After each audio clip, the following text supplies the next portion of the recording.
Jadi waktu itu kan kita memang tiap kegiatan sosial kemanusiaan, pendampingan ke pedagang gitu kan, terus bantuan hukum tetap kita jalankan. Terus di satu sisi waktu itu saya juga kan sudah mulai, usaha saya juga cukup lumayan. Dalam proses itu usaha saya berkembang, saya punya pabrik kue yang ada 100 ya, kita bikin kue yang itu, yang untuk lebaran itu, Kue kering. Kue kering-kering itu. Produksinya cukup besar, saya punya karyawan hampir 100 ya, itu full 24 jam. Mesin-mesinnya juga cukup lumayan. Setelah itu saya usaha di bidang penerbangan. Jadi saya ngambil pesawat dari luar negeri, saya taruh di, kalau di istilahnya dunia penerbangan tuh AOC, Air Operate Certificate. Kalau di bus itu PO Bus. PO Bus. Jadi saya tempelin kayak di beberapa maskapai. Jadi saya ambil pesawat dari luar, saya hire pilot, pramugari, teknisi, baru saya urus izin-izinnya, saya terbangkan gitu sebagai charter ataupun menaikkan penumpang umum. Nah, dari itu terus ada buka fitness center, buka servis AC, terus ya intinya pas waktu saya masuk ke dunia penerbangan, saya ingat itu saya saya salah manajemen lah. Waktu itu saya terlalu percaya ada saudara saya pemiliknya, tapi saya percayakan ke dia. Dia naik Alphard, naik Mercy, ya kan, saya naik mobil biasa gitu. Dia yang, jadi seolah-olah dia yang punya, padahal yang punya saya. Jadi akhirnya saya waktu itu bangkrut lah. Tahun berapa Bangkrut, itu? ya waktu Ingat nggak tahun berapa? 2013-2014. Pas waktu, makanya saya ada waktu untuk pemenangan Pak Jokowi. Karena waktu itu saya harusnya kan fokus di bisnis, tapi karena bisnis saya hancur, utang saya juga miliaran lah ya kan. Nah, jadi akhirnya saya istilahnya usaha saya anjlok. Saya juga dulu jualan batu bara, ya kan? Jualan batu bara. Akhirnya tiba-tiba muncul fenomena Pak Jokowi. Pak Jokowi lagi top-topnya tuh. Iya, 2014 ya. DKI ya? Waktu 2013. DKI kan? Nah, waktu itu Pak Jokowi masih gubernur, mau calon presiden. Iya.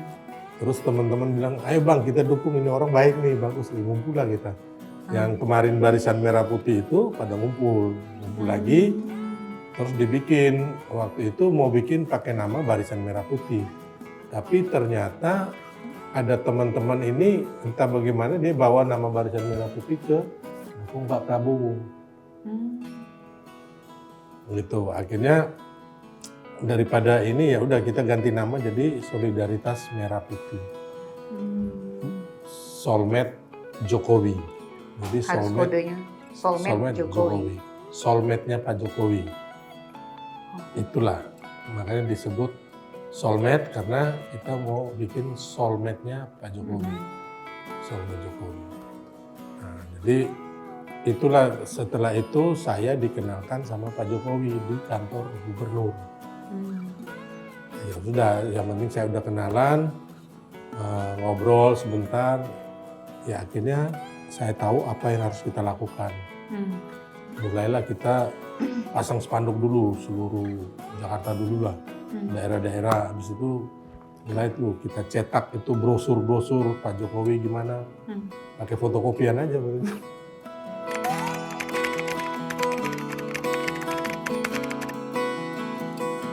Ada teman saya orang Solo. Geng Solo 2?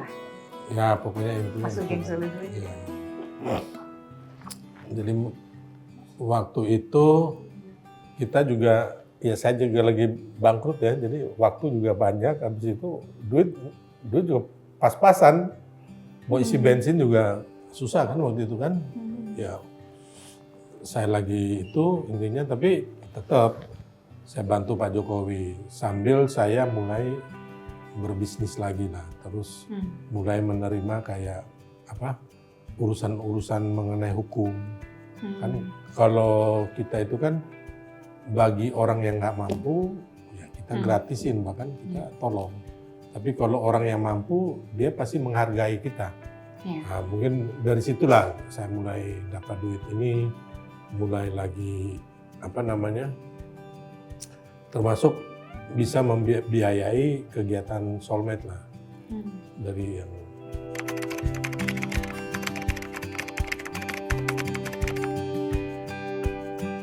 waktu pemenangan Pak Jokowi ya. Waktu pemenangan Pak Jokowi itu kita bikin posko-posko di seluruh Indonesia. Nah, dari situ baru nanti teman-teman itu melihat apa sih yang bisa dilakukan gitu. Nah, umpamanya bikin pengajian, mendekati teman-teman kayak orang gereja, orang vihara apa. Nah, terus kita juga kayak bikin acara olahraga gitu kan, futsal apa yang kayak gitu. Terus senam bersama, terus masak-masak sama ibu-ibu, terus bakti sosial, kegiatan itu sama dokter-dokter itu apa? Pemeriksaan gratis kesehatan gratis segala macam.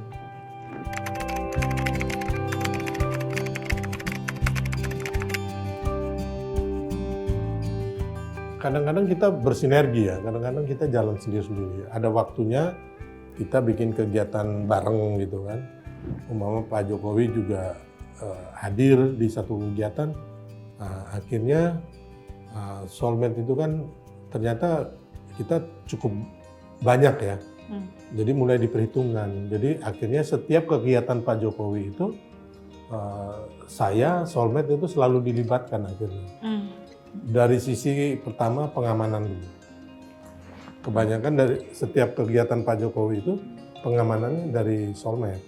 Itu dari 2014. Karena memang waktu itu ya kita pokoknya mau berpartisipasi dan berbuat aja. Nggak ada pikiran macam-macam karena kita melihat Pak Prabowo ini orang baik. Hanya memang irisan anggota Soulmate ini beda dengan relawan Jokowi lainnya. Karena kalau relawan Jokowinya mereka berkumpul karena Pak Jokowi. Jadi irisannya hampir sama, hanya namanya yang beda-beda tuh. Tergantung mereka mungkin dulunya WA grupnya apa atau di Facebooknya apa, baru bergabung. Tapi kan kalau kami kan sebelum ada Pak Jokowi ke Jakarta udah ada, sebelum ada relawan Jokowi juga. Nah, jadi kayak yang saya bilang tadi, yang kita urusin ini mungkin ada pedagang-pedagang itu yang memang anti Pak Jokowi. Ada beberapa pedagang yang dari provinsi tertentu yang di Jakarta ini, itu mereka anti. Dengar namanya aja mereka nggak mau. Iya, Ya kan? benar. Tapi karena saya akhirnya ke Pak Jokowi, mereka ikut. Jadi mereka ikut, ya terus terang aja ya, saya ngomong bahwa bukan karena Pak Jokowinya, tapi karena sayanya, karena Soulmate-nya yang selama ini sudah bantu mereka, mendampingin mereka. Mereka ada ribut sama preman, sama aparat, mereka sakit, mereka ada masalah hukum, kami bantu. Jadi akhirnya mereka bilang, ya udah Bang, yang penting Abang mendukung ini, kami ikut mendukung. Jadi memang kalau saya lihat kita nggak mengambil ceruknya pendukung Pak Jokowi yang di Soulmate ini. Kita mengambil ceruknya pendukung Prabowo malahan. Oh, kasarnya begitu. Sebelum kemarin. Atau memang sebenarnya bukan pendukung Pak Prabowo sih. Sebelum juga ada Pak Prabowo lawan Pak Jokowi, kan kita udah ada. Kita udah bantu masyarakat yang kebanjiran. terus yang masalah tanah-tanahnya, terus masalah pedagangnya, UMKM-nya, otomatis kan mereka sama kita udah satu hati gitu loh. Ya, Jadi ketika ya mereka melihat saya juga gimana ya, intinya mereka melihat saya itu sebagai saudaranya, sebagai abangnya, Soulmate sebagai ya? adiknya. Ya, Soulmate soulmate kayak lah. soulmate apa sih kayak Soulmate-nya mereka, bestie bestie-nya. Jadi, banget. Ketika saya ke kiri ya mereka juga ke kiri gitu loh. Saya ke kanan ya mereka ke kanan. Nah, maka agak bedanya soulmate dengan relawan Jokowi lainnya atau relawan Prabowo Gibran mungkin terletak di situ karena pembentukan kita ini bukan irisannya benar-benar pure pendukung Pak Jokowi gitu loh. Tapi kita ya anak-anak NKRI yang selama ini yang kita bantu, terus kita juga kan kita punya visi misi ya di Soulmate ini. Kita bukan hanya sekedar relawan yang WA group aja Bang, tapi kita juga punya visi misi yang jelas. Mungkin visinya adalah sebagai wadah perjuangan untuk menuju Indonesia yang maju, adil dan sejahtera. Itu kita punya visi.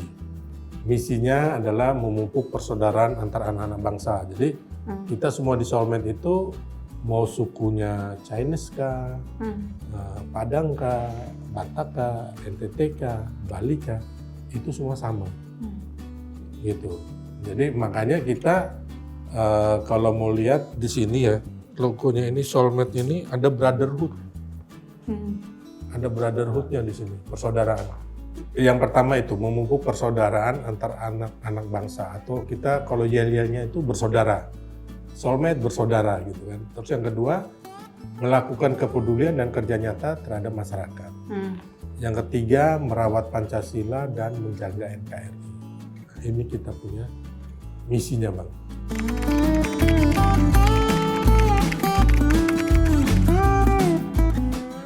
Ya kita sih saling menghargai ya. Saling menghargai, kita juga sering kerjasama. Hanya memang kalau mau dilihat ya di relawan Prabowo Gibran dan Jokowi, saat ini sih mereka respect ya, karena kita juga ya kalau mau dibilang mungkin paling banyak ya anggota sama pengurus kita nih seluruh Indonesia sama luar negeri ini. Berapa ribu? Berapa puluh ribu Pak? Bisa puluhan, bisa ratusan ribu ya. Jadi mungkin paling banyak. Saya pikir saya nggak klaim ya, tapi dengan bukti-bukti yang ada, contohnya di Depok saja, ya kan, kita itu mungkin anggota kita paling banyak. Di Jakarta Selatan paling banyak, Jakarta Barat, Jakarta Timur, mungkin relawan lain hanya 10-20 orang, kita ribuan satu kota itu.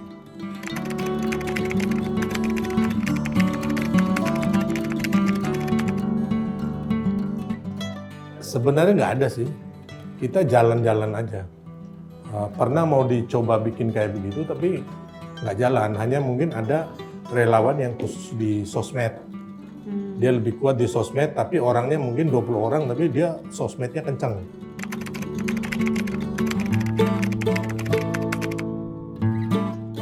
Enggak sih, hanya mungkin sekarang ini kan ada yang bilang bahwa oh dia relawan terbesar, dekat sama Pak Jokowi. Ya kan, dekat sama Prabowo Gibran. Siapa itu Bang? Nah, ini yang menurut saya sih sebenarnya nggak usah klaim kayak begitu.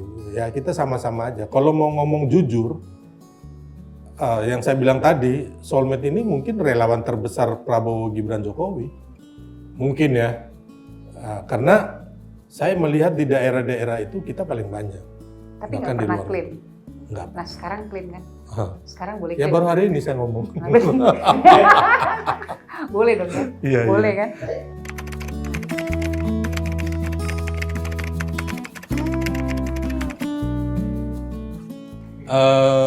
Jadi kepentingan Soulmate itu adalah sebagai elemen untuk memajukan Indonesia, menjaga NKRI, merawat Pancasila, itu dulu. Ya. Karena kita punya visi, misi yang jelas.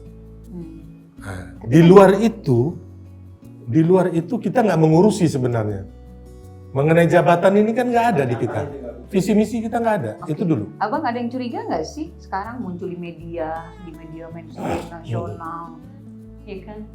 Ada yang mencurigai nggak? Nggak gini, kalau kita mau harusnya selama 10 tahun Pak Jokowi ya, dari dulu sampai sekarang kita udah minta dan kita udah mau. Itu dulu buktinya. Jadi kalau ngomong sekarang kayak begini, saya punya alasan bahwa kita hampir 9 tahun pemerintahan Pak Jokowi, Solmed tidak pernah minta jabatan apapun. Wow. 9 tahun.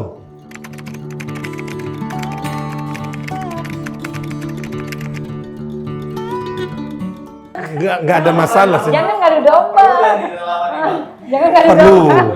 Jadi kalau saya bilang nggak perlu, nanti saya dimarahin teman-teman relawan kan. Jadi Jangan mau didomba, Bang. sok-sokan tuh Bang Sil, tapi enggak. Jadi gini, Gimana? Bang, kalau kita melihatnya negara ini kan harus menjadi negara maju Ya. dengan tantangan ke depan geopolitik, ya kan, yang begitu rumit dan penuh tantangan.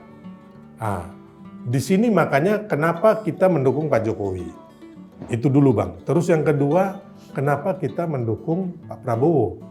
Bukan kita mendukung saya sebagai calon menteri. Kan beda. Karena ya itu tadi, dengan mereka maju jadi presiden, berarti mereka akan merawat Pancasila dan menjaga NKRI. Ya kan? Yakin Mereka banget. akan melakukan kepedulian terhadap masyarakat. Ya kan Bang? Itu yang kita garis bawahi dulu Bang. Jadi kan gini, saya teman-teman di Solmed itu kan bikin ADRT Bang. Visi, misi, tujuan. Kan kita harus itu dulu Bang. Kayak kita sekarang mau pergi ke puncak. Pakai mobil apa, jalurnya mana, kan udah jelas dulu. Nah, untuk jabatan itu di Solmed itu tidak ada tertulis. Tapi kalau dikasih mau? Untuk pernah, bukan dikasih mau. Jadi gini, pernah mau dikasih, tapi saya nggak usah sebut dari siapa. Dan kita Tolak. bukan tolak, nanti aja kita lagi urus ini dulu, urus itu dulu, urus itu. Berarti tahun ke-10 ini kepikiran nggak? Sampai saat ini belum ya. Sampai saat ini belum, kenapa? Saya masih happy, saya bahagia dengan saya yang sekarang. Yakin Saya abang aja seorang salah, Bang. pebisnis. Budi Ari aja mau. Abang coba lah, ayo kita panasin apa sih? Saya pebisnis, saya juga seorang pengacara. Saya pikir hidup saya juga udah cukup, ya kan? Maksudnya cukup, ya saya nggak perlu minta-minta gitu loh. Jadi saya pikir nggak ada alasan ya saya untuk minta jabatan. Kemarin terakhir saya masih diminta jadi komisaris utama Pertamina. Terima aja Bang. Ya saya bilang saya nggak bidangnya di situ.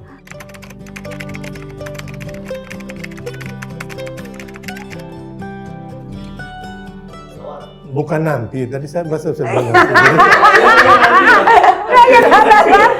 Enggak maksudnya, saya gini dia, bukan.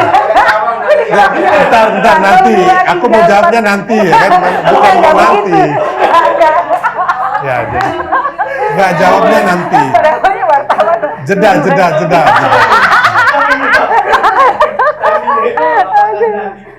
Nah, jadi gini yang aku bilang tadi, kenapa akhirnya sekarang ini saya sering diminta wawancara sama teman-teman kan? Karena saya harus mengatakan fakta yang terjadi. Yes. Di samping saya ini wakil ketua tim kampanye nasional, karena saya mau memberitakan kepada seluruh rakyat Indonesia dan dunia bahwa apa yang mereka tuduhkan ke Pak Jokowi, Pak Prabowo, Mas Gibran, itu nggak benar. Oke. Gitu Bang. Jadi Pak Jokowi ini orang benar menurut kita ya, dan memang faktanya begitu. Ya kan? Orang bilang, oh Pak Jokowi cawe-cawe. Sebenarnya nggak ada masalah cawe-cawe itu. Hanya konotasinya jadi jelek. Gitu loh. Tapi sebenarnya saya orang yang selama ini mengatakan Pak Jokowi harus mendukung dan berkampanye untuk Prabowo Gibran. Berarti Bang yang manasin? Ya juga, karena memang boleh. Karena boleh Kak. sesuai undang-undang, Berarti ini kebuka ya? undang-undang pemilu ya, undang-undang nomor 7 tahun 2017, presiden itu boleh mendukung salah satu paslon. calon presiden atau wapres sepanjang ya kan tidak menggunakan fasilitas negara dan mengambil cuti, bahkan boleh berkampanye. Jadi saya melihat inilah peluang sebenarnya garis tangan dan pinternya Pak Jokowi.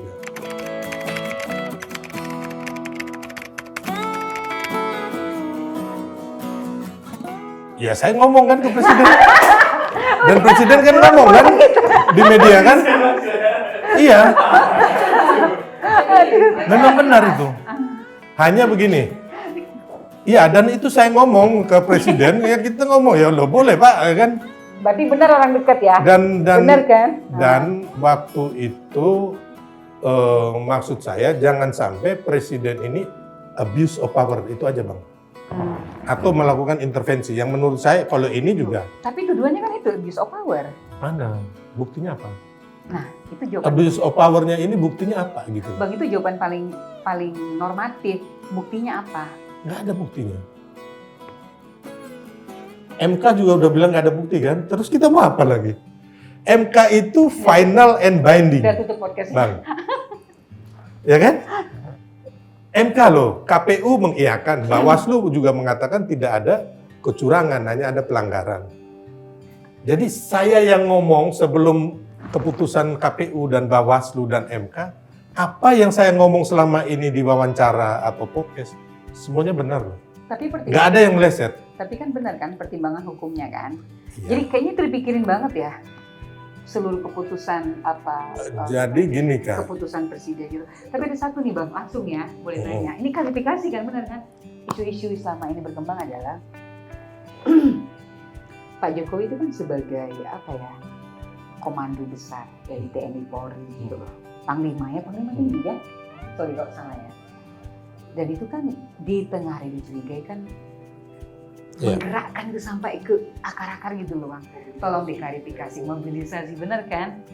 Gini Kak, makanya saya bilang. Ya itu memang harus. Ya kan, Kalau Pak Jokowi lakukan itu, ya kan, saya berani bertaruh 200 miliar untuk orang yang punya bukti Pak Jokowi lakukan itu. Saya akan kasih dia 200 miliar. Kalau dia punya bukti. Persoalannya sekarang nggak ada bukti. Berarti kan mereka menuduh yang nggak benar, menyebarkan hoax. Podcast bilang kayak gini.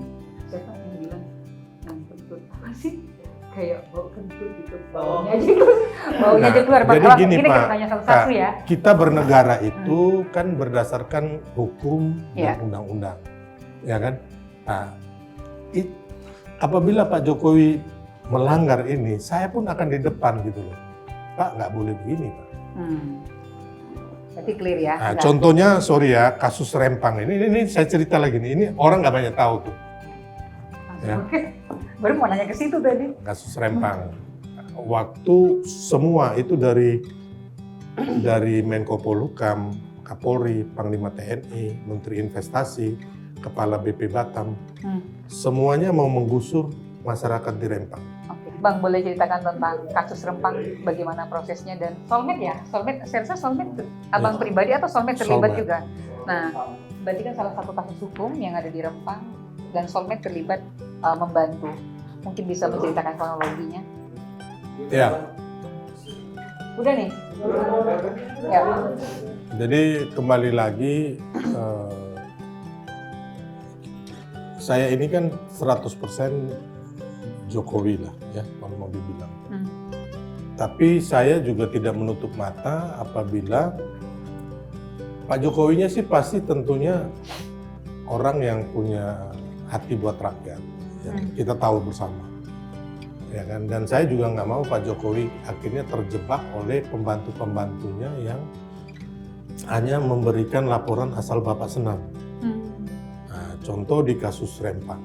Bagaimana waktu itu orang-orang Rempang ini kan saya udah kenal lama juga sama mereka. Mereka datang ke saya. Siapa itu? Toko-toko masyarakat di Rempang. Masyarakat di Rempang. Ngadu ke abang gitu. Ngadu, mereka datang ke Jakarta, terus memang sebelumnya saya juga sudah pernah ke Rempang, udah ketemu mereka juga karena memang ada beberapa asalnya satu daerah juga sama saya. Oh. Dan mereka juga bagian dari soulmate juga sih ada. Jadi mereka itu memang sudah tinggal di sana dari 1800 sekian. Ya. Sudah beranak pinak, hanya memang urusan surat menyurat, keabsahan surat menyurat itu Ya. memang agak susah ya mereka mengurusnya untuk penerbitannya. Nah, jadi akhirnya mereka datang ke Jakarta, terus ketemu saya siapkan lawyer yang Mumpuni. senior lah. Siapa namanya Bang? Sebutlah.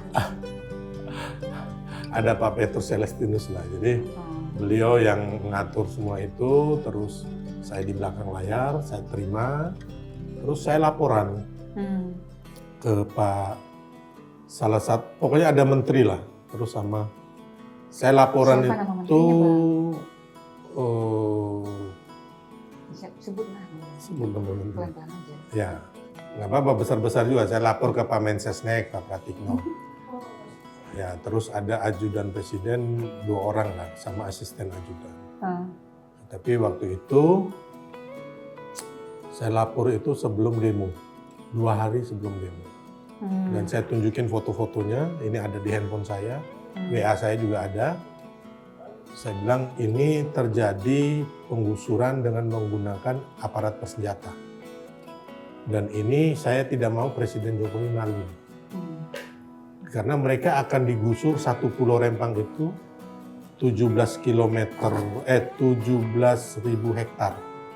17 kilo satu pulau itu. Dan akan dipindahkan ke pulau sekelilingnya, Bang. Ada Pulau Galang lah, pulau inilah. Tanpa sosialisasi termasuk ganti rugi gitu. Jadi mereka mau gusur, masyarakat didatangkan, dipatok aparat bersenjata ya, matok. Oh ya? Itu tanah itu. Jadi sudah seperti zamannya Orde Baru lagi. Jadi waktu saya laporan ke mereka, mereka bilang, Bang, kami lagi di pesawat. Ya, waktu itu Pak Jokowi itu sama rombongan ini yang saya laporkan 3 orang ini, mereka di dalam pesawat bersama Pak Jokowi ke Afrika. Menteri itu?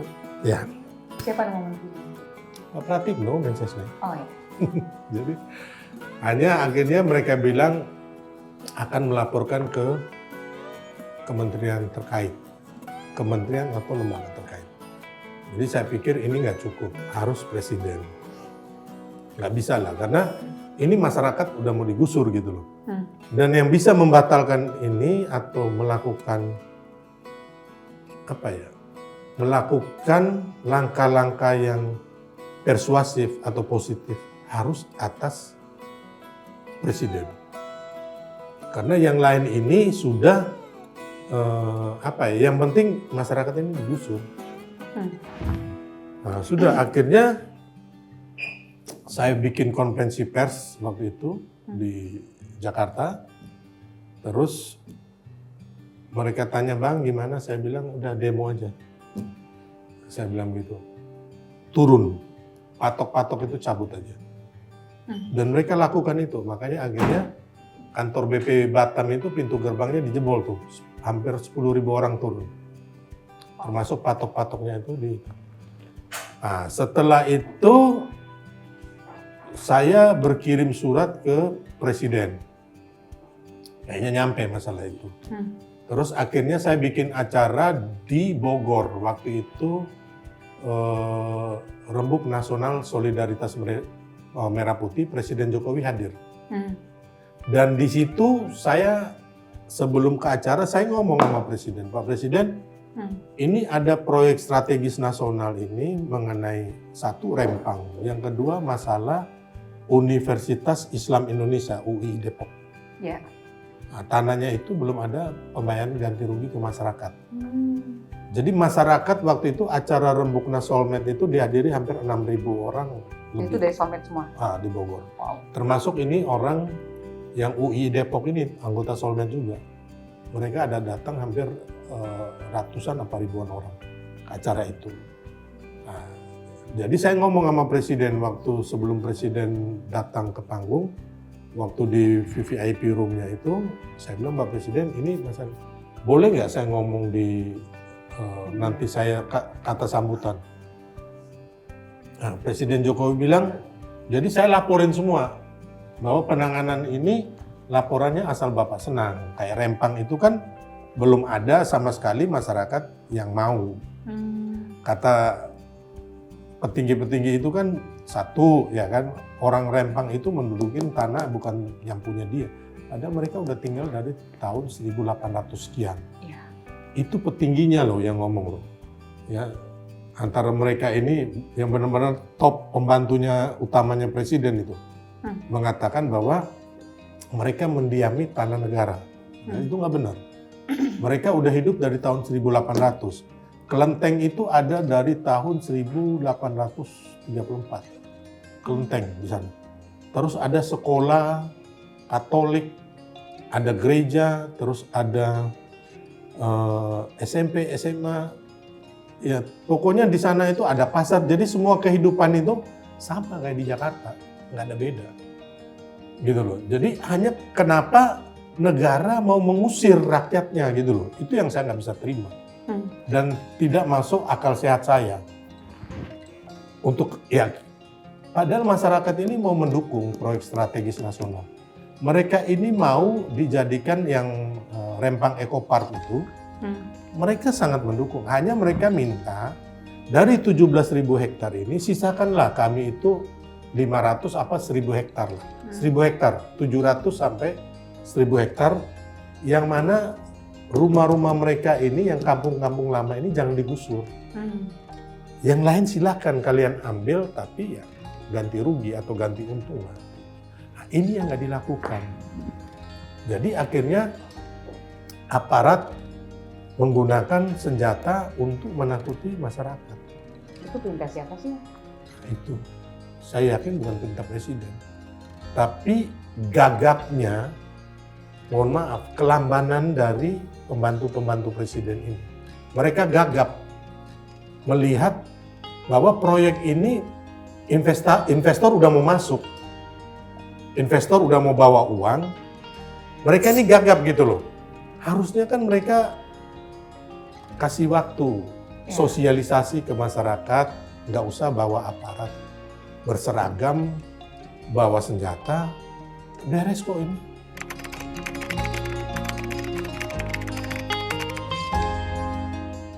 Informasi itu terakhir bahwa presiden itu mereka lapor ke presiden itu bahwa masyarakat itu mau pindah.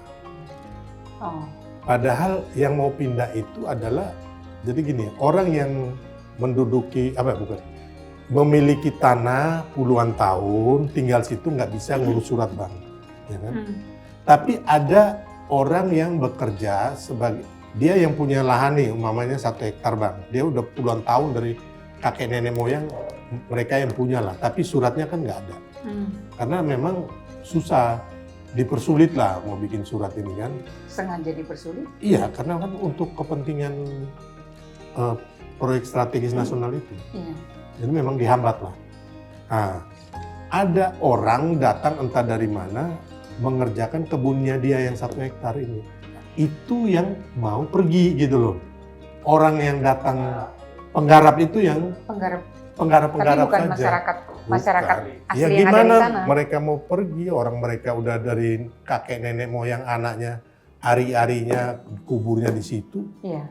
Ya kan logikanya begitu. Hanya ini kan kayak, ya terus terang aja kayak Menko Polhukam, ya kan, yang ngomongnya juga Pak Mahfud MD ya, terus terang aja kan mengatakan bahwa itu orang liar lah. Menurut saya, kenapa sih Bapak nggak datang ke sana gitu? Harusnya Pak Mahfud datang ke sana, lihat keadaan, baru bicara. Ya kan? Jangan kita duduk di Jakarta baru bicara. Gitu loh, kayak orang lebih tahu mengenai Papua, tapi dia di Jakarta. Kalau saya tahu saya di Papua karena saya punya kantor di sana. Saya berusaha di sana loh, di Papua gitu loh.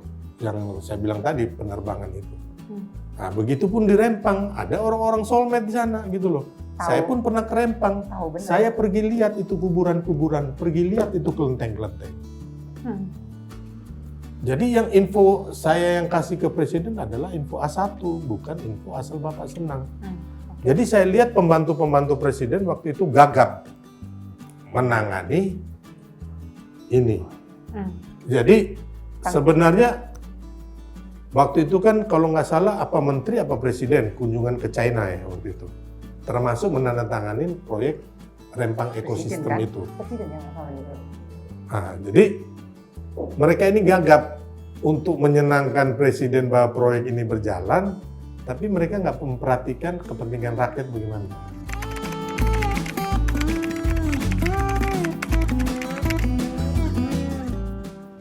Sebenarnya presiden nggak memberikan keputusan yang salah ya Bang. Keputusan presiden untuk investasi itu adalah benar. Ya kan, untuk investasi di Pulau Rempang itu menurut saya bagus. Tapi waktu dieksekusi itu kan mereka kan presiden mungkin berpikir bahwa mereka bisa beresin Bang. Kan nggak mungkin presiden ngajarin, kamu eksekusi begini ya cara kan nggak mungkin. Ya kan? Jadi menurut saya yang bermasalah ini adalah pembantu-pembantunya Bapak gitu.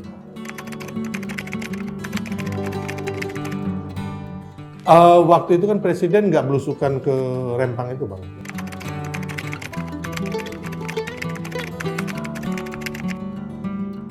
Ya jadi memang Pak Jokowi juga dijanjikan yang muluk-muluk mungkin ya sama pembantu-pembantunya ini bahwa urusan ini beres ya kan. Jadi nggak ada masalah, ya udah akhirnya ya begitulah Bang.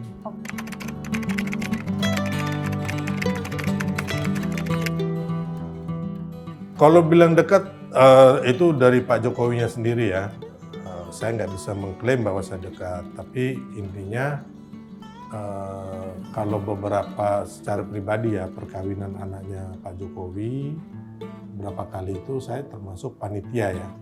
Panitia utama Bang? Enggak juga dari Jakarta kita kan ke sana ya kan relawan-relawan itu saya termasuk yang memobilisasi dan sebagainya yang mengatur.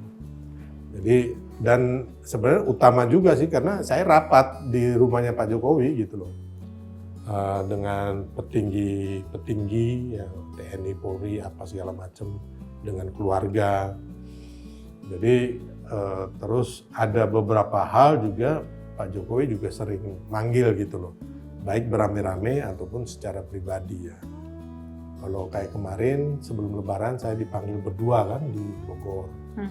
Ya itu bisa diartikan sendiri. Kalau mama saya nggak dekat berarti nggak mungkin juga. Biasanya kalau dipanggil berdua.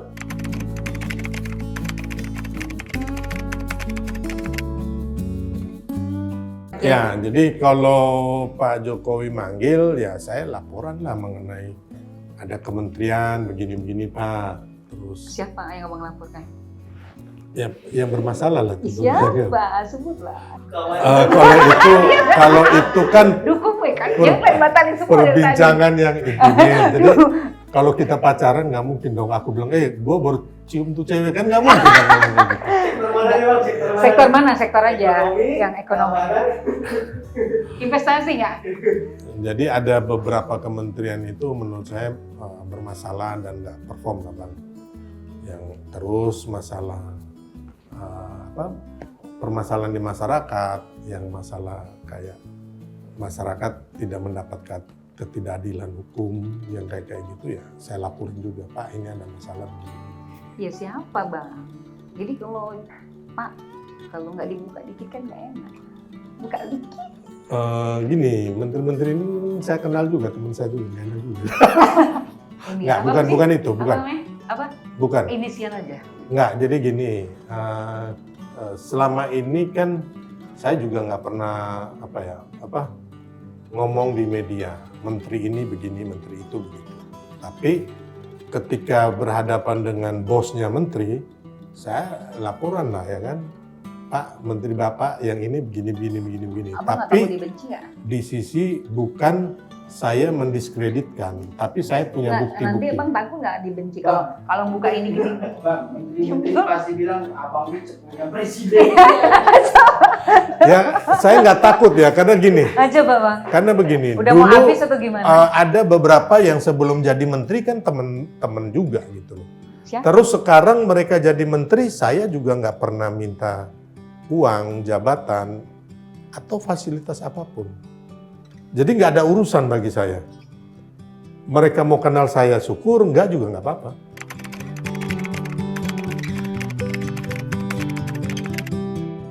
Lebih untuk menjaga Pak Jokowi dan menjaga rakyat kita.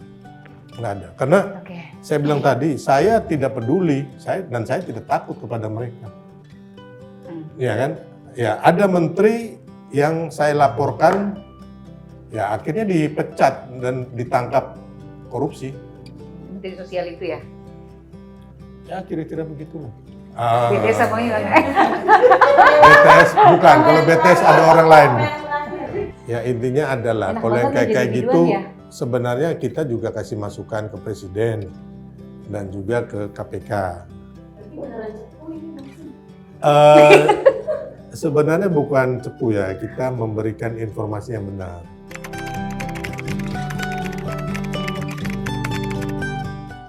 Ya suka didengar sih. Kalau nggak didengar Bang, kemarin saya nggak dipanggil berdua dong. Ya kan? Logikanya kan begitu. Berdua saya ngobrol 1,5 jam. Sampai ajudan itu ada 5 kali datang ke ruang kerja beliau mengingatkan bahwa waktunya udah habis. Hari Minggu buka puasa bersama 30 organisasi relawan di Istana Merdeka. Besoknya makan bakso ada. Bakso, takjil, itu kurma, segala macam lah enak-enak. Berarti Abang puasa juga waktu itu? Waktu itu saya Aduh. datang terlambat. Jadi langsung datang langsung Acara buka puasa? jam 5, Pak Jokowi dan teman-teman udah buka puasa jam 6 tuh Bang. Pas datang langsung aja ikut? Jadi pas Pak Jokowi kan udah mereka udah buka dulu pakai kurma takjil kan, udah pakai aqua udah untuk batalin. Saya itu baru muncul karena saya habis rapat perusahaan, terus habis itu macet, saya naik ojek. Sampai sana udah jam 6. Semua udah pada buka puasa. Jadi pas Pak Jokowi mau ngambil makanan besar itu, mungkin ikan kah, dagingnya. Nah, pas dia berdiri begini baru saya dipersilakan sama itu kan. Terus Pak Jokowi lihat, beliau nanya. Dipanggil? Iya, dia bilang, kok telat katanya. Westa anteni ket mau. Udah 1 menit tadi. Terus, ya saya mohon maaf Pak, gini. Terus saya bilang, aku bilang, piye Pak, mau ngobrol gitu. Sesuk, panggil aja dulu, besok. Jadi akhirnya saya oleh presiden diagendakan untuk berdua. Ya mungkin soulmate banget dan intimate banget gitu. Beliau pingin kan udah menang kemarin kalau nggak salah, ya kan udah menang, udah. Bulan puasa udah ya? Jadi beliau kan mungkin mau nanya, 12.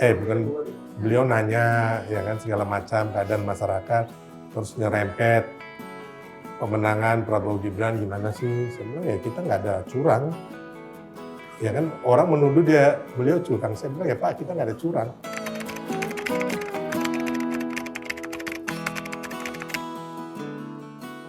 Ya, jadi intinya menurut saya ya, pengamatan saya, kemenangan Pak Jokowi Mas Gibran ini karena faktor Jokowi efek pertama. Yang kedua, Pak Prabowo efek dan Mas Gibran efek. Ya kan? Terus yang terakhir, yang keempat itu adalah hasil kerja keras teman-teman dari partai politik dan relawan. Ya kan, termasuk simpatisan dan pendukung semuanya.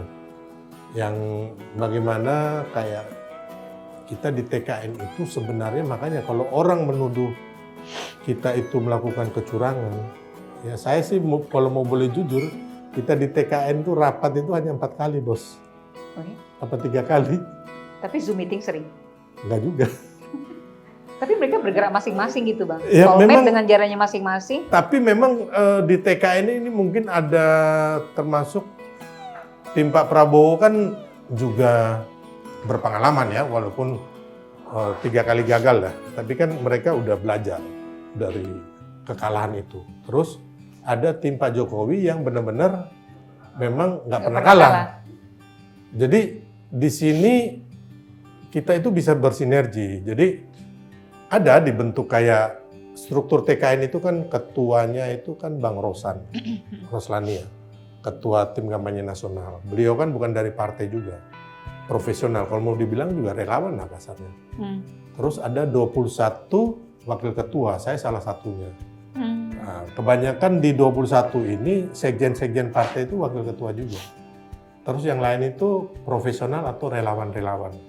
Ya termasuk relawan lah, profesional, ada pengusaha, pengacara, hebat-hebat itu. Terus ada sekretaris, ada wakil sekretaris, ada ketua apa ya, kayak badan gitulah. Ketua umpamanya relawan. Di bawahnya ada wakil ketua, ada anggotanya. Terus yang milenial, terus media, apa. Nah, jadi kita itu ya rapat habis itu udah berjalan aja sendirinya. Nah, saya bentuk tim tersendiri, Soulmate, yang belusukan hampir di seluruh Indonesia. Contohnya di Jawa Tengah itu kita turun di 35 kabupaten kota. Oh ya? Itu target Jawa Tengah itu? Ya, karena memang kita fokus di Jawa Kandang Tengah itu. ini. Jawa Tengah. Jadi fokus kita itu waktu itu Jawa Tengah, DKI, sama Jawa Barat. 3 ini. Apa yang dilakukan di Jawa Tengah sehingga Ya, menghabisi? jadi di Jawa Tengah ini kita belusukan ke kandangnya lawan. Jadi kita petakan umpama daerah ini, kan kebetulan kan anggota saya ada yang di Solo, ada di Boyolali, ada di Sukoharjo, ada di Semarang, ada di mana-mana. Mereka itu udah bisa memetakan kira-kira daerah kelurahan ini, RT ini, itu kandangnya merah. Nah, kita turun tuh. Nah, kita turun gimana caranya? Nah, kita bikin stiker yang lucu-lucu, gemoy-gemoy gitu. Stiker yang lucu-lucu, pasang spanduk yang lucu-lucu, terus kita kasih bawa apa namanya? Mini kompo atau apa gitu? Mini kompo, putar lagu-lagu gemoy itu, Oke Gas, terus bawa susu gratis buat anak-anak, sama kita jual sembako dan minyak goreng, tebus murah. Umpama minyak goreng itu harga 20.000, kita jualannya 2.000, yang kayak gitulah. Nah, jadi waktu kami masuk ke perkampungan itu pakai Oke Gas, itu anak-anak kecil itu semua keluar, ibu-ibunya keluar semua. Akhirnya ternyata yang kita pikir kandang merah, ternyata kandangnya Prabowo, Gibran, dan Jokowi. Semua keluar, semua goyang gemoy, karena kita pakai kompo kan.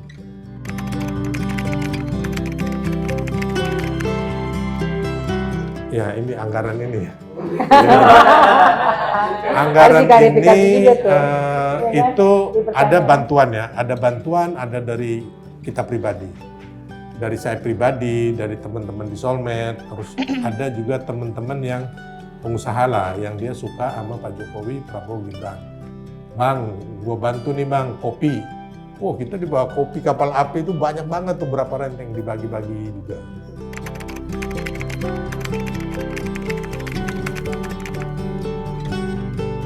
Kita masuk sih di kandangnya partai itu. Kita masuk, kita mendapat informasi yang cukup akurat bahwa di sini ini mereka semua nih. Memang kita masuk tuh bendera, merah banget bos. Oh, tapi waktu kami datang karena rame-rame, anak-anak goyang semua itu keluar, gitu loh. Jadi kalau bantuan itu mungkin saya bilang tadi. Kalau adik bilang ada ASN, TNI, Polisi, nggak ada. Tapi nggak ada Tapi kan perintah ada saudara sama istrinya yang bantu kita.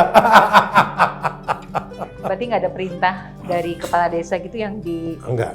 di apa? TSM? TSM itu? Enggak.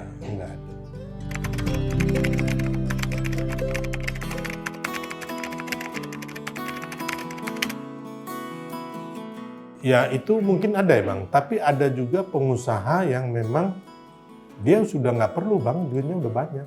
Apalagi yang mau dia minta. Langsung mau Silvester. Hah? Kita belum lah Bang. Kalau mereka itu kan memang pengusaha besar ya. Intinya begini, kalau mereka keluar 1 miliar, 2 miliar, 10 miliar, saya hitungannya ya 1 juta, 2 juta aja Bang. Gitu loh. Kan nggak jadi masalah buat saya Bang. Kalau keluar 1 juta, 2 juta kan. Nah yang jadi masalah ketika saya keluar 200 miliar itu pusing dari mana ini duitnya. Jadi ya itu tadi istri-istrinya Kak. Bapak-bapaknya kan menjabat nggak boleh itu bantu. Tapi nggak, yang tadi saya bilang. Kalau yang kita ini kan nggak pernah ada ketangkap basah nih, ya kan? Tapi kalau pihak sebelah itu ketangkap basah. Contohnya Kabinda, ya kan, minta supaya memenangkan partai ini, benar nggak? Ada kan? Dan itu benar. Kalau kita nggak lakukan sampai segitunya, kan nggak ada terbukti. Kalau mereka kan ada bukti. Kan kita ngomong sekarang ada bukti atau nggak? Nggak ada buktinya.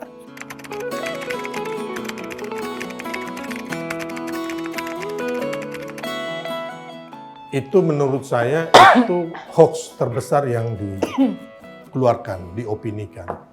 Jadi memang saya bilang tadi, kemenangan Prabowo Gibran ini itu adalah karena Jokowi efek, Prabowo efek, dan Gibran efek. Termasuk itu adalah silent majority yang dia itu sakit hati atau dia itu nggak senang gitu loh. Prabowo, Gibran, Pak Jokowi, Ibu Iriana itu dijelekin. Nah, silent majority ini kira-kira siapa? Itu bisa istri-istri TNI, istri-istri Polri, istri-istri ASN, para guru-guru, ya kan? Nah, mereka akhirnya yang mereka anti sama politik lah, apolitik lah mereka. Mereka akhirnya apatis ya. Mereka turun. Jadi gini Bang, kalau kita mau ngomong waktu 10 hari sebelum pencoblosan, itu debat itu tanggal 4 Februari. Nah, itu ada debat terakhir di JCC. Ya. Nah, waktu itu saya ketemu sama petingginya TPN 03. Ada 3 orang tuh. Yang paling top lah mereka ini. Ya 3 orang pokoknya top-top lah Bang. Saya nggak bisa ngomong, nggak enak karena teman kan. Mereka ngomong ke saya, bro, kalian hebat, kalian menang. Saya bilang enggak, Pak Ganjar yang menang. Enggak bro, survei kami itu kalian udah 52%. Survei kami, bukan surveinya yang ini. Saya nggak tahu survei kami itu apakah survei internal mereka atau mereka selama ini diidentifikasikan dengan ada salah satu surveyor juga yang cukup terkenal ya, yang punyanya si 03 itu. Siapa tuh? Inisialnya BM yang punya, BM lah, ya kan? Yang lagi satu nyenggol dikit. Kan kami di YouTube enak memastikan gitu loh. Benar ya Bang ya? Kalau di TV nggak boleh Bang, kalau di YouTube boleh. Dipastikan tipis-tipisan boleh. Nah, jadi mereka sendiri yang bilang 52% Bang. Dan memang itu kan survei internal mereka. Tapi surveyor lain di luar yang punya mereka itu kan mengatakan 52, 53, 52, 51 ya kan. Hampir semua seragam Bang. Gitu loh. Tapi kenapa kita naik sampai 58? Menurut saya nih Bang. Kalau 52 ini kan karena silent majority belum bergerak nih Bang. Mereka masih wait and see kan. Nah, 52 ini mungkin karena faktor Pak Jokowi, Gibran, Mas Kaisang, atau lagu Oke Gas itu kan, terus baju biru yang laku itu kan. Nah, itu di situ. Tapi ketika naik jadi 58, karena menurut saya itu karena kesalahan pihak 01, 03. Mereka terlalu menjelekan Pak Prabowo, Jokowi, dan Gibran. Mereka bikin lagi itu Dirty Votes. Ingat nggak itu film Dirty Votes? Terus mereka bikin lagi hal-hal yang menjelekan Pak Prabowo. Contohnya yang mantan gubernur Kalbar yang bilang Pak Prabowo jalannya kayak babi. Ingat nggak? Ada tuh. Terus ada. Pak Ahok ngomong Pak Jokowi nggak bisa kerja. Wah itu mah kita senang sekali di TKN tuh. senang banget tuh. Kalau bila perlu Pak Ahok lebih banyak ngomong lagi gitu loh.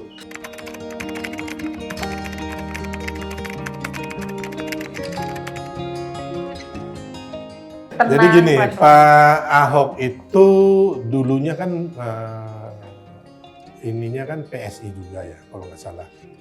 Tapi dia nggak terima, terus akhirnya kan waktu itu Nasdem juga mendukung dia kan waktu di Pilgub. Terus akhirnya Nasdem nggak dukung, dia ke PDIP. Jadi dia pure PDIP. Dia sama Hasto, terus sama Adiana Pitupulu, terus sama siapa lagi PDIP, Bambang Pacul, itu memang mereka petugas partai. Siapa sih? Masinton. Masinton itu petugas partai semua, nggak ada hubungan lagi sama Pak Jokowi.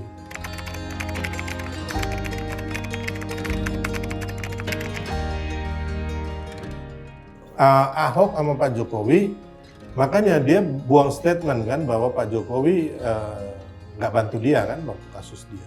Iya, katanya juga katanya Pak Jokowi, Iya, barisan sakit hati. Bang, katanya skenarionya, apa sih? Pak Jokowi nggak suka sama Pak Ahok, terus dianggap jadi saingan gitu loh. Oh, Jadi enggak. dia buat Pak Jokowi bikin kasus apa yang di Pulau Seribu itu, dan Pak Jokowi jauh menjebak. banget. Benar kan? Benar nggak tuh? Jauh Menjebak. banget. Serius? Ini isu yang di Jauh luar. banget itu mah nggak ada juntrungan, nggak ada sebab akibat. Orang Pak Ahok dia ngomong atas mulutnya sendiri kok. Jadi dia ngomong itu atas mulutnya sendiri. Tapi ada kadrun yang akhirnya memelesetkan itu. Bukan kesalahan Pak Jokowi. Pak Jokowi nggak tahu kenapa. Clear ya? Iya dong. Benar kan? Kan itu banyak di media sosial loh. Dan Pak Jokowi gini loh. Masa Pak Jokowi mau bersaing hanya dengan seorang komisaris Pertamina atau mantan gubernur?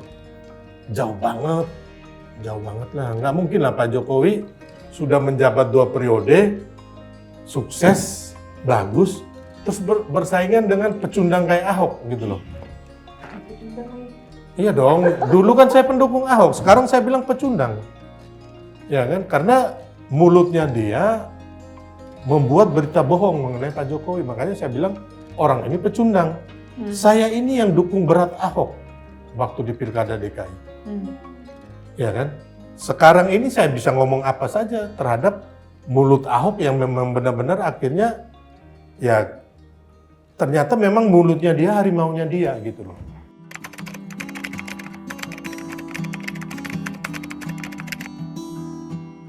Ganjar, nggak mungkin lah, jauh banget. Jadi gini, saya ini kan kadang-kadang dari dulu waktu kampanye, bahkan ada beberapa kegiatan yang diatur negara untuk belusukan ataupun Pak Jokowi ke daerah-daerah ini, saya juga dilibatkan biasanya.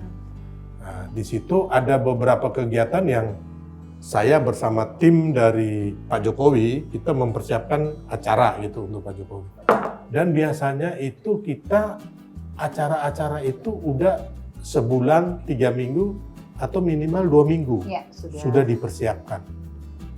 Dan di situ sebelum acara, 2 minggu sebelum acara, 1 minggu sebelum acara, tim advance itu sudah jalan duluan. Termasuk saya ikut di situ. Jadi logikanya itu nggak masuk kalau Pak Jokowi mengikuti saudara Ganjar. Karena suka nggak suka, ya kan, kita itu dari awal itu tahu bahwa Ganjar ini bakal kalah. Yang menang ini Prabowo Gibran. Jadi kita tidak perlu lakukan apa-apa yang dituduhkan mereka. Termasuk kecurangan, termasuk mengikuti Pak Ganjar ya. Contohnya Pak Ganjar, ya gimana ya, kita lihat itu, makanya saya juga nggak sama Pak Ganjar ini, saya nggak ada rasa respect ya, karena yang dia lakukan itu bukan ngurusin rakyat, tapi dia pergi nginep di rumah-rumah masyarakat. Nah, menurut saya ini mengganggu, karena dia bikin repot orang kampung itu, dan terbukti dia kalah di tempat-tempat yang dia datangin, dia tidurin. Kenapa? Iya, dia tidur di rumah orang. Jadi dia kan tidur di rumah orang nih. Jangan otomatis tidur, Pak. kan gini. Ganti kalimatnya biar lebih halus. Nah, jadi otomatis waktu dia tidur di rumah penduduk itu kan ada tim advance yang dari Polri, ya kan, terus dia punya hulu balang pembantu segala macam itu, ya kan. Nah, mereka kan, sedangkan rumah ini kan rumah sempit, Bang.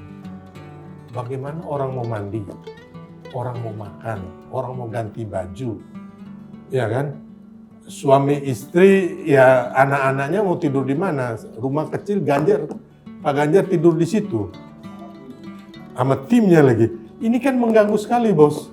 Saya pun nggak mau rumah saya digituin. Nah, pendudukan Bang, benar. Jadi di situ hanya Bilang untuk bilang mendapatkan pencitraan, akhirnya kan mengorbankan orang lain. Jadi menurut saya, nah, ini nggak kena gitu loh. Apa yang dilakukan Pak Ganjar, ya tiba-tiba jogging, tiba-tiba di GBK, apa judulnya? Kenapa dia nggak jogging aja di Jawa Tengah, dia jogging di Papua sana, ngapain gitu loh? Ya kan, kalau kita ngomong-ngomong jujur lah ya kan.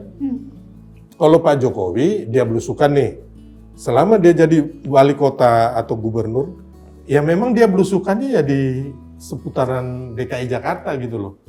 Dia mau masuk gorong-gorong juga, istilahnya gorong-gorong ini di wilayahnya dia, bukan dia pergi masuk gorong-gorong di NTT sana kan, selama dia jadi gubernur. Ya kan? Kalau orang mau ngomong pencitraan ya memang urusannya Pak Jokowi, ngurusin gorong-gorong. Gorong-gorong DKI. Kan urusannya dia kan, gorong-gorong itu mampet atau enggak, banjir kan memang kewenangan gubernur DKI. Iya. Nah, jadi kita lihat itu kayak Pak Jokowi itu ketemu bayi, gendong, anak kecil itu kayaknya tulus banget. Kita pun merinding melihatnya. Nah, kalau Pak Ganjar ya terus terang aja, waktu dia lakukan itu kita pun mual-mual. Ya, nggak ada masalah kan ngomong kayak gini kan. Udah. Nggak, aku nggak ikut, Bang. Nggak ikut. Tolong ya. Kalau ini boleh.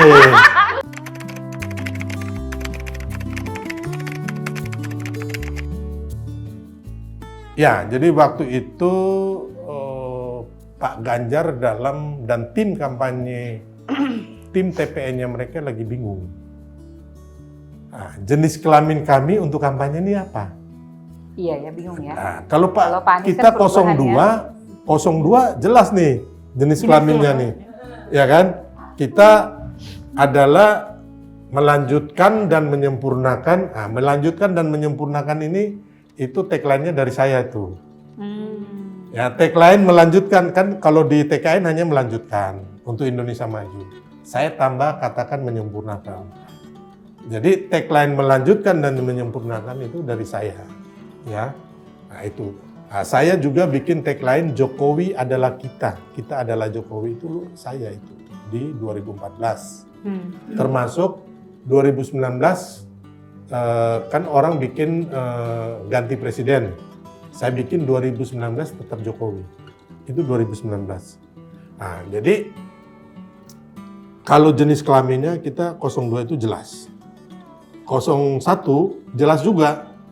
Perubahan, hanya kita nggak tahu ini perubahan apa yang dia bikin. Kita juga pusing, tapi nggak apa-apa. Paling nggak jenis kelaminnya jelas. Nah, 03 ini nggak jelas Bang. Waria ya. Jadi dia nggak jelas. Jadi waktu itu dia mau ngambil, nggak apa-apa.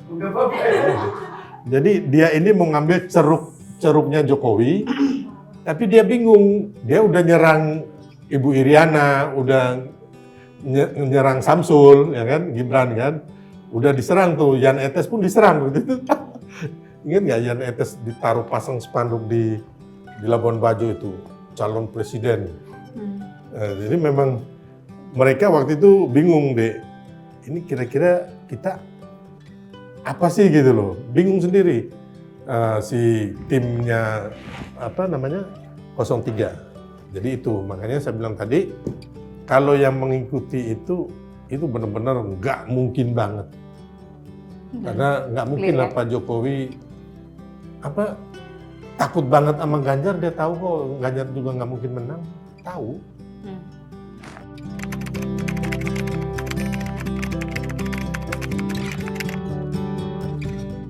Jadi gini Bang, kalau umpama caleg itu mungkin bisa jadi itu benar. Tapi kalau aku lihat sih itu dari kerja-kerjanya calegnya ya.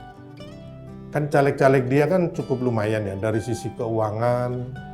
Mereka udah menjabat, udah lama. Ini kan banyak yang jadi lagi nih yang kedua gitu loh. Atau yang pertama kali yang jadi adalah cucunya, kayak cucunya si Bu Mega. Itu kan dia punya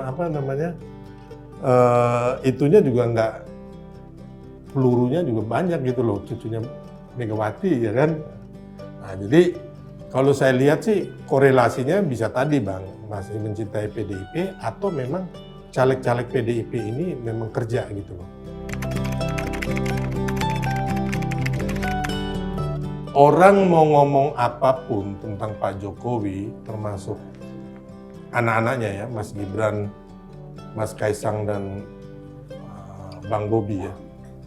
Tapi satu hal yang saya bilang mereka lebih dibanding pemimpin kita yang lain dan juga orang-orang yang menjelekkan dan juga menghina Pak Jokowi ini, bahwa Pak Jokowi itu tidak melakukan dan terindikasi korupsi.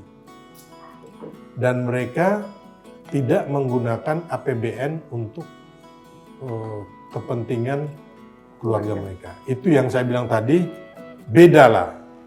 Jadi makanya saya boleh mengatakan orang itu hebat, ya kan? Hebat lah, mereka punya jabatan apa, ya kan? Tapi mereka menghina Pak Jokowi, menurut saya, kamu sebenarnya lebih buruk jauh daripada Pak Jokowi. Karena Pak Jokowi ini, ya siapapun Bang, kalau menjadi seorang presiden dan anak presiden, pasti tergiur akan melakukan memanfaatkan APBN. Pasti itu. Hampir kita lihat rata-rata, ya pemimpin-pemimpin kita gitu kan, entah itu presiden, mantan menteri, segala macam lah. Mantan jenderal, kita ngomong aja, jujur aja bahwa mereka lakukan itu. Pak Jokowi dan keluarganya tidak melakukan itu. Dan memang mereka punya hati buat rakyat, gitu. Jadi Pak Jokowi termasuk Mas Gibran ini punya hati lah buat rakyat yang kita lihat. Dan sampai saat ini saya merasa mereka memang Tuhan turunkan untuk bangsa kita. Makanya saya sampai saat ini tidak pernah mundur gitu loh dari mendukung Pak Jokowi. Karena saya merasa ini orang baik, ya tentunya dia lebih baik dari saya daripada pencemooh-pencemooh ini. Pak Jokowi mereka lebih baik dari saya tentunya. Makanya saya harus respect ke dia. Tapi kalau yang pencemooh ini, ya kan, saya nggak respect ya. Mereka juga mungkin, mohon maaf ya, nggak ada guna buat saya. Buat bangsa saya juga nggak ada guna. Ya, aku ngomong kayak mencemooh ini, umpamanya partai politik lah, ya kan, sekjen partai. Saya bantu mereka jadi dewan gitu, dengan uang saya juga, anggota saya Solmed. Tapi ketika mereka jadi juga, nggak ada tuh kita minta-minta proyek sama mereka, mereka bantu apapun ya. Gitu. Nah itu kejadian yang benar-benar terjadi ya. Kayak Solmed bantu caleg-caleg itu, mereka masuk ke tempat kayak di Depok aja. Saya punya anggota yang kita dukung itu 3 orang jadi dewan. Mereka waktu itu nggak bisa masuk karena di Depok itu kan banyak kardun nih. Jadi kita masuk dulu, bawa kursi roda, bawa bantu sembako, habis itu baru mereka masuk. Gitu. Jadi saya bilang tadi, mereka ini partai-partai ketua umum partai atau sekjen yang menghina Pak Jokowi ini, mereka nggak ada untungnya buat saya. Buat Solmed pun nggak ada.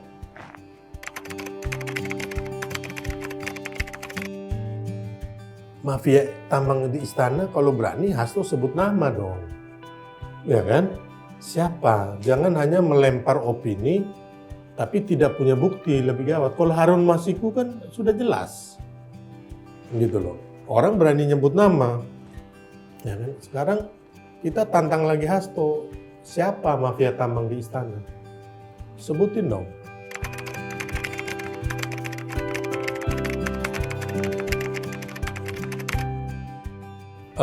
Kalau manuver sekarang sih ada ya, baik di tim kita ya kan, tapi nggak banyak. Atau tim yang kemarin kalah. Manuver ya namanya kue kekuasaan ini kan begitu lesat dan begitu menggiurkan. Semua orang pingin ya. Kadang-kadang kalau kita yang ngomong kita nggak pingin juga orang bilang lu bohong lu. Ya kan? Tapi memang kenyataannya bahwa kue kekuasaan ini sangat menggiurkan. Jadi semua orang pun pingin di situ. Ya saya pikir wajar ya dalam politik itu, karena kalau dalam politik itu kan mereka menginginkan kekuasaan lah kalau di politik itu kan. Hasil akhirnya kan di situ. Nah, kalau kita relawan kan sebenarnya konotasinya kan relawan itu kan rela. Ya kan? Nah, tapi saya juga nggak bisa mengatakan teman-teman semuanya juga rela. Maksud saya, kalau Pak Prabowo dan Mas Gibran membutuhkan, teman-teman relawan itu mereka juga punya kompetensi, punya bobot, punya kualitas, dan mereka orang-orang hebat yang bisa juga dipakai untuk membantu presiden dan wapres terpilih. Jadi ada yang bermain untuk supaya nantinya dia dilirik, saya pikir itu sah-sah aja dalam dunia politik kan. Nah, karena yang kita perebutkan itu kan sebenarnya memang hakikatnya adalah kekuasaan. Tapi kan harusnya berkuasa itu juga punya satu etika dan moral gitu loh. Jadi itulah. Terus mengenai Pak Jokowi, setelah itu nanti akan ditinggal Pak Prabowo, saya pikir itu hal yang mustahil. Atau kita meramalkan hal yang tidak tahu ke depannya bagaimana. Nah, jadi Pak Jokowi sendiri pun kalau mau ditinggal pun dia kan sudah selesai menjadi presiden. Dia nggak mungkin ikut lagi. Sedangkan Pak Jokowi ini menghargai keterpilihan. Jadi gini, Pak Jokowi itu sebagai presiden dia sudah berhasil, cukup berhasil ya, nggak berhasil sama sekali ya, untuk bertanggung jawablah atas amanat ataupun janji kampanye dia di 2014-2019. Paling tidak belum sempurna. Terus beliau tanpa melakukan intervensi atau abuse of power sudah menjadikan seseorang jadi presiden. Ya, yang kemarin Pak Prabowo kan mengakui bahwa dia dididik oleh Pak Jokowi kan. Nah, saya juga sepakat, memang kenyataannya begitu, tapi memang Pak Jokowi tidak mengintervensi apapun. Jadi secara normal Pak Prabowo ini jadi, memang ada dukungan Pak Jokowi secara moral dan secara bahasa tubuh. Maksudnya bahasa tubuh itu kayak mereka berdua makan bakso bareng-bareng, terus dengan ucapan-ucapan Pak Jokowi ke Pak Prabowo, ya kan? Nah, tapi Pak Jokowi kembali lagi tidak memerintahkan ASN TNI Polri untuk memenangkan Prabowo Gibran. Nah, jadi kembali lagi, saya pikir chemistry Pak Jokowi dan Pak Prabowo ini sudah dapat, Bang. Dari dulunya lawan, sekarang ini menjadi sekutu yang menurut saya akan abadi. Karena Pak Jokowi juga sudah nggak punya kepentingan apapun lagi, kecuali Mas Gibran ya. Tapi Mas Gibran sendiri pun punya jalan, rute jalannya sendiri, tidak tergantung ke bapaknya. Dan saya yakin ke depannya setelah Pak Prabowo, Mas Gibran ini akan menjadi tokoh yang lebih hebat dari Pak Jokowi maupun Pak Prabowo. Kalau saya selama ini sering sama Pak Mas Gibran, dia punya apa ya, orang bilang jalan pikiran sendirilah.